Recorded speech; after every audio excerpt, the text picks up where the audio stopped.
seja bem-vindo ao nosso canal Luz no Mundo. Eu sou Ronaldo de Oliveira e quero compartilhar com você a reflexão da liturgia da solenidade de todos os fiéis falecidos do Padre Leomar Montanha da Arquidiocese de Maringá.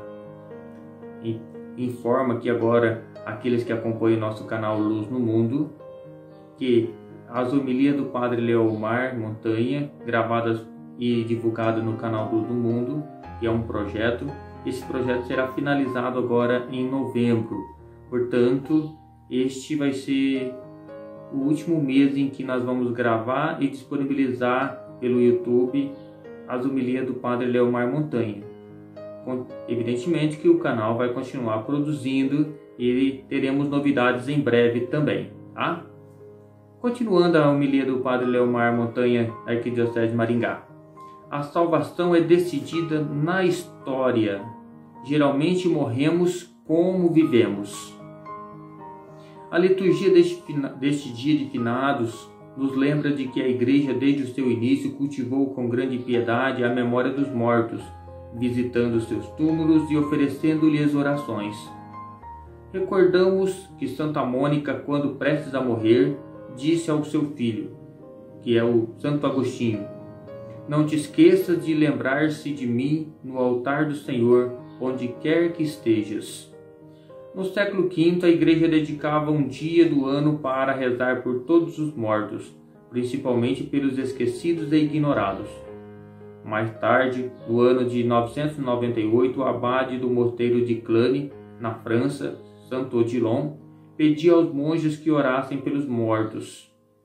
O grande número de mosteiros beneditinos ligados a Cluny favoreceu a ampla difusão dessa comemoração em muitos países da Europa. Os papas do século XI também orientavam as comunidades a dedicarem um dia de oração pelos mortos. Em 1311, em Roma, foi declarada oficialmente a memória anual dos mortos, que passou a ser comemorada em 2 de novembro, após o dia 1º, que é, como nós já vimos, festa de Todos os Santos. O dia de finados é um convite a olhar a morte com os olhos da fé e não com o olhar do desespero. O cristão chora e permanece triste diante da morte, porém nunca entra em desespero. Saudade sim, desespero não. Somos enviados a viver na esperança da ressurreição, confiar em Deus que não condena, mas é sempre misericórdia infinita esse Deus que não condena. O ser humano não é destinado à desgraça, mas à vida eterna. Neste sentido, a morte é transformação, passagem, continuação da comunhão com Deus.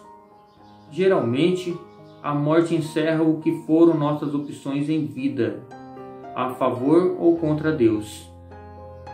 Geralmente as pessoas morrem como vivem. Somos destinados para a glória, para as bem-aventuranças, mas isso só se concretiza quando realizamos a vontade do Pai, isto é, quando somos caridosos, humildes, sinceros, mansos, misericordiosos, promotores da paz e da justiça.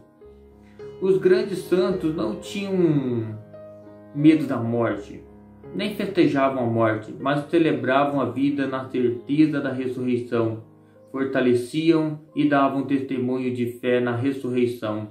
Exemplo disso, São Francisco, que inclusive chamava a morte de Irmã Morte. Nosso Deus não quer a morte, Ele dá nova vida àquele que está morto. Ele é um Deus da vida, que ressuscita os mortos, e isso provou ressuscitando Jesus. A morte não é o fim, mas profunda e completa transformação do ser humano em todas as suas dimensões. Quem realiza tudo isso é o próprio Deus. Não será obra do ser humano. O apóstolo Paulo diz que Deus faz os mortos viverem e chama à existência aquilo que não existe. Romanos 4,17. Em Cristo, vivemos e nos comunicamos com os vivos e com os mortos. Estes últimos somam-se ao corpo glorioso de Cristo e passam a ser um só corpo, uma só vontade.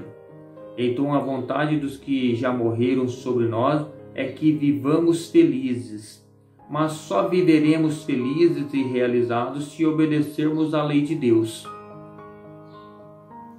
Em 1 Reis diz o seguinte: aproximando-se o dia de sua morte, Davi ordenou a seu filho Salomão: eu vou seguir o caminho de todos os mortais. Seja forte e comporte-se como homem. Cumpra as ordens do Senhor seu Deus, andando pelos caminhos dele e observando seus estatutos, mandamentos, normas e testemunhos como estão escritos na lei, para que você tenha sucesso em tudo o que fizer e projetar. Então o Senhor cumprirá o que prometeu.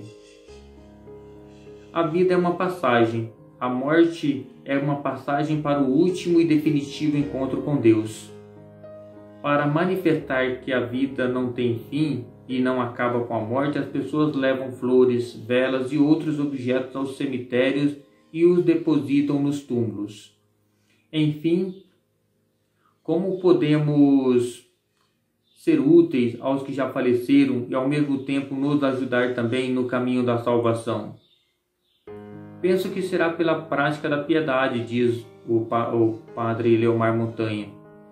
Essa prática da piedade, por exemplo, terços, missas, etc. E também da solidariedade com os mais fragilizados da sociedade. A caridade cobre milhões de pecados. Olha que lindo! A caridade cobre milhões de pecados. A salvação é também uma obra comunitária. Ou nos salvaremos juntos, ou então juntos miseravelmente pereceremos. Isso se confirma no texto bíblico quando um paralítico é apresentado a Jesus, em Marcos 2, de 1 a 12. Jesus o salva e o cura. Não são mencionadas virtudes ou esforço do paralítico, mas sim a fé da comunidade. A comunidade tem grande poder de salvar e curar quando tem fé e leva os paralíticos diante de Jesus.